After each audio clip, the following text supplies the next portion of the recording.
In the video today we're gonna take a look at the Shadow Alolan Golem in the Open Ultra League. And honestly, I had no idea that my EV spread was so bad. Like, what is happening there? Mostly I just built it when the Pokemon first got released and I was like, yeah, that's great. Actually, funnily enough, I have for the Great League one that has 0, 15, 15, so like nearly perfect IVs there for the Great League, which is hilarious. But anyway, that's not gonna be the topic here today. The topic is going to be a Rollout Golem. Why is a Rollout Golem so interesting? It is the only true rollout user, because the only rock type rollout user, and so it's quite unique. And honestly, I have not seen anybody use this Pokemon yet. Like, maybe I missed it or something like this on YouTube. I have not seen anybody use it yet. Of course, most likely if I upload it now, like someone did it just before me or some stuff like this. But no, actually have not seen this Pokemon yet at all. And I still think it's a very interesting Pokemon, like as one of the, like basically the only true rollout user, like with true I mean of course one that has STAB on it. This Pokemon is definitely very, very interesting, and I have to say, this team was so great, and you know I love this type of team. It was still so good, even better this season in my opinion, so of course feel free to copy this team as well if you want to, but here you're gonna be able to win the first battle quite easily. Don't get me wrong, there are going to be issues with the team as well, though one issue is literally my nemesis. Like, this is currently kind of more of a meme on this channel here, is going to be the Tentacruel. Like, whatever, Tentacruel is so good in the current meta, I don't really understand. Like, I also encounter it quite often now in the current meta. I did like a different team just now, and I think encountered it 5 times in a row. So yeah, Tentacruel can be a bit of a trickier one, but it's not unplayable either, especially if you're gonna catch it off guard with that rollout say-stop of the Golem, especially as you're going to have a Wild Shot, which is kind of nearly one-shotting this Pokemon. You're going to definitely have a shot there anyway, and otherwise you're going to have some team effort that's going to work out for you as well. So I would not really be too worried about this Pokemon. But oh, look at this, we're going to be able to fully roll out down a Zygarde complete form. Now we have an XL Registeel, like all of those super bulky, super overpowered Pokemon that take either a lot of money or a lot of time investment into them. And we're just gonna try to completely destroy them here. We're gonna be able to go for another Wild Charge against the opponent's Registeel if they're going to let this move go through. It will be able to put them missing to farm down range game afterwards, and we're gonna decide to go for another charge move straight away afterwards, which is going to be able to connect and gonna get them insanely low. And at this point, I'm just relying on my Pokemon that can actually boost itself up, which is of course going to be my Auroras, and they're going to have in the back a Talonflame, and I am not having to take any risk here. I have a shield, but I can also let the first move go through, which is, in a worst case scenario, the Flame Charge. And so, yeah, I'm easily going to be able to take one hit, but this is not only it. They still have the Registeel in the back there, which can be a bit of a trickier one, right? Wrong, because what we can do here is we can boost our own attack up with 2 Media Beams. Being at +2 attack on Auroras is such, like, Auroras is such a great sweeper right now, by the way. But this Pokemon is going to be able to completely destroy the opponent's team here. Oh, look at this, it's Donphan. That is kind of crazy good for us. We have to kind of keep alignment here. And I know this opponent as well, I think it's Galax Volton. Funnily enough, towards this player, I actually battled them as well, and I'm fairly certain the preseason of Go Bad League. I still remember the name because I battled them so often there. It's kind of crazy on how much time already passed. It's like 4 years or something at this point since Go Bad League started. But yeah, shoutouts to them as well. Sadly, they are running the very annoying moveset of Superior with their, not really a signature move, but I think like kind of it's one of the only Pokemon that can really do it as Leaf Tornado. Leaf Tornado on this Pokemon, I think they still have it on Shiftry and like the Victory Bell. A move that hits 50% of the time with a double debuff onto your attack. Turns out for this player, it is going to be a 100% time, as the opponent did one time this move, which completely shifts the entire matchup, by the way. But do it another time and get the double debuff again as well, and this just gonna change the entire matchup for me. If we didn't get the 50% chance there, I'm very certain we would have been able to kind of win this battle.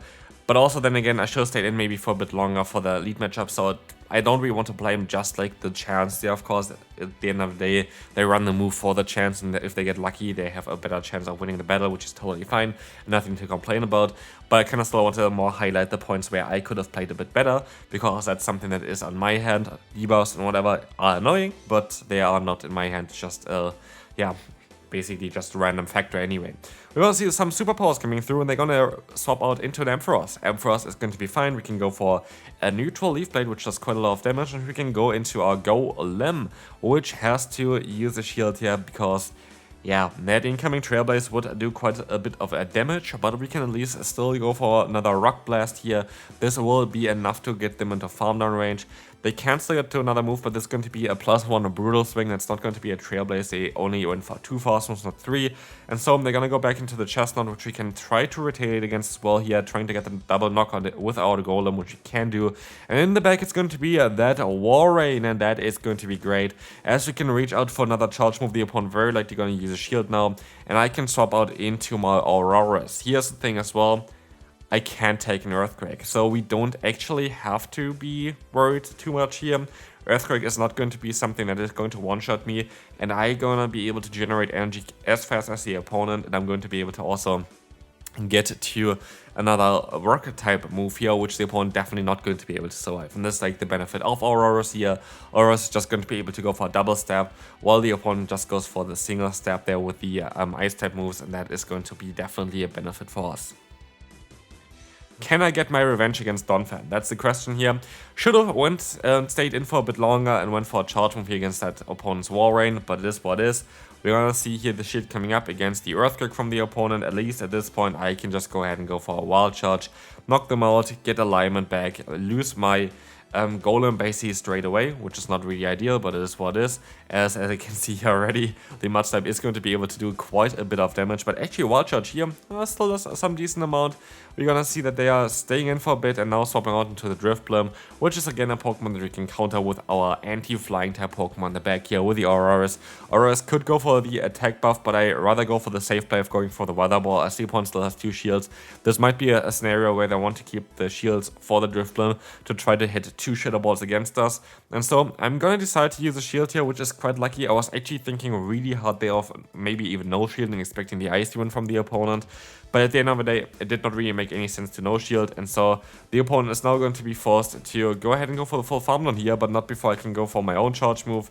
I can swap out of here, and now I just have to hit a 1 more Leaf Blade, and as the opponent, basically they would have access to the move Play Rough, that's what I want to say. Play Rough would be super effective against us, but still would have not knocked us out anyway, and so we're gonna be very safe here winning this battle.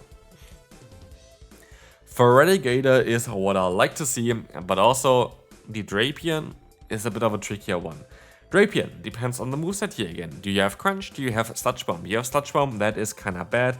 I wanted to keep the energy here, I want to swap out straight away, but the game just didn't really let me, which is not really ideal either. But at least I have 2 Leaf Blades stored for later on, maybe for bad times, who knows. We're gonna get the defense drop straight away against us, which is quite annoying. But at least we're gonna be able to go for one big Wild Charge, knock them out here. In comes Steelix. No, I don't really like this matchup at all. We can still go for one Wild Charge here to try to get them low, but it's not going to work out too well for us. I'm going to swap out into the Auroras. Auroras is going to be able to take a hit here from the opponent.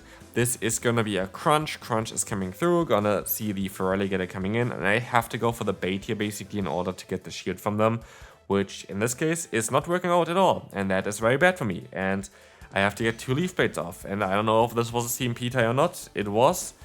We went for the wrong move. Good job me. It doesn't matter. It does not, but we can at least go for another charge move there.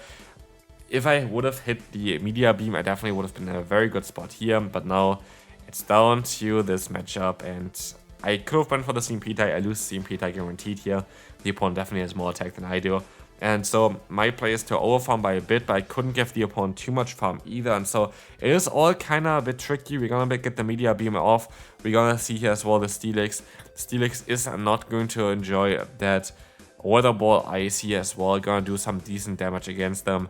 We're going to try our best to go ahead and go for another one there. Crunch is coming through, not going to get the debuff. But we have to hope that this is basically enough to knock them out. Otherwise, we're going to go down, and it is not. Good game to the opponent there. I don't know if I could have played anything better. But next opponent, we're going to have Clefable. In comes Powdon.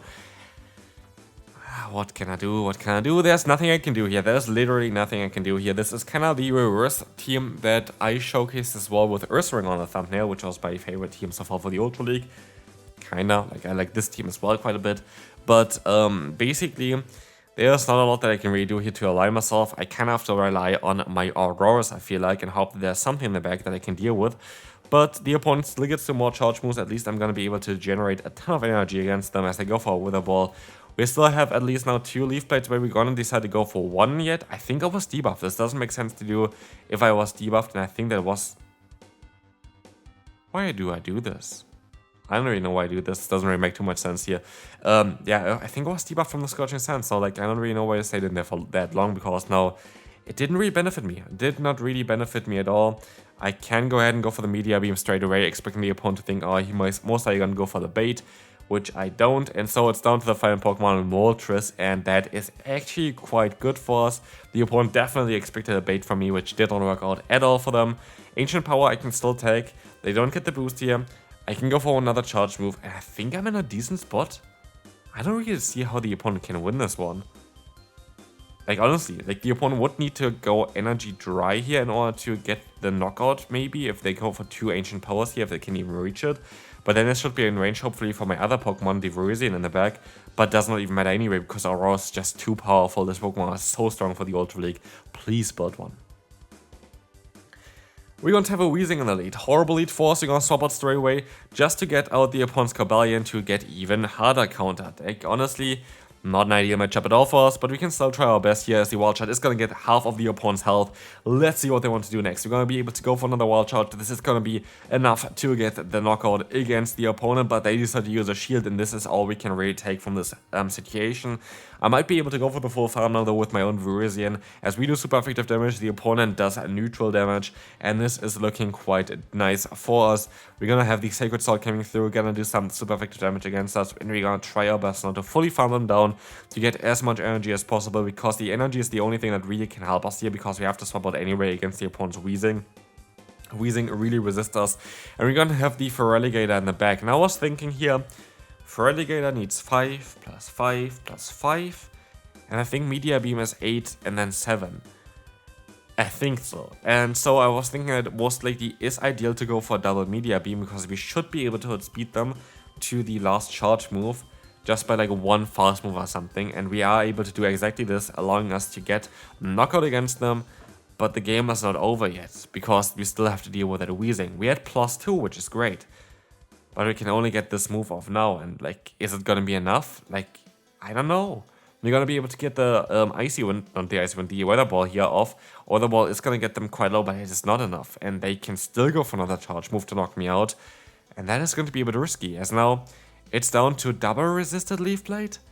Oh no, single resisted actually, it's just the poison typing. Double resisted is the Sacred Sword, so here we can see as well, it is enough to knock them out, and so Virizion is going to be able to win this battle for us. Next opponent, we're going to have a Talonflame in the lead. Horrible for us. We're going to swap out straight away into our Rollout user and the Golem. They swap out into the Registeel. You might think, oh, resisted fast move damage. The opponent has super effective hits against us. That is a horrible matchup for us. It is not. It is not, especially not if the opponent thinks that this is a Wild Charge, which it isn't, and so we are able to get the shield from them. We are able to use our shield. But not only this, we're gonna be even able to get up to another Wild Charge to knock them out here guaranteed, or at least like get alignment. And we have the Talonflame in the lead, and the Talonflame doesn't want to deal with our backline, and they decide to just forfeit here. They very likely knew that they have basically a horrible scenario there at the end for themselves, so that is kind of nice for us. We're gonna take a look now at the next opponent. We're going to have Virizion against Virizion, which is kind of hilarious. This is going to be kind of great for us as the Sacred Sword is coming through. We can go for a double kick as well here.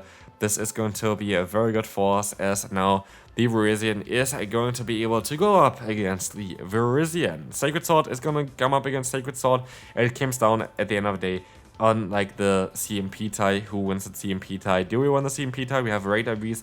Yes, we do win the CMP tie, and that is going to be quite lovely. Yes, now we're gonna be able to get the knockout. We can see the Thackery coming back in here, and in comes also the Auroras. We have super effective damage coming their way, and that is gonna be quite a good one for us, as we have the Rock Blast getting a ton of damage onto them. We try our best here to try to get the knockout still against the opponent, but they can go for one Weather Ball, and they can still go for another Weather Ball. And I don't really like this, so I let the move go through. We have the Weather Ball coming through as well, and we're gonna go for the full farm down now, getting up to 2 charge moves. I can go for the Rock Blast bait, and now I just gonna try to get the final shield from the opponent, as I know that Wild Charge is gonna knock them out no matter where. And so I just gonna try to go up to my own charge move here, to my own Media Beam, let the move go through here. It's going to be a Scald. It's not enough to knock us out. This is the crazy thing about Auroras. Auroras is quite bulky, and so as long as we're gonna get the shield here, we're gonna be fine. We're gonna not get the shield, and so we have to still force the shield from the opponent with our Auroras in order to win this battle. Acid Spray is coming through, it's gonna make it a bit more closer, but we have to go for the Weather Ball here. Do they let the move go through? They decide to do so, and so we can win the battle. And that's going to be it for this video. Honestly, Golem was so strong. I would really recommend you to try this team out if you can, and I will see you then. Bye bye.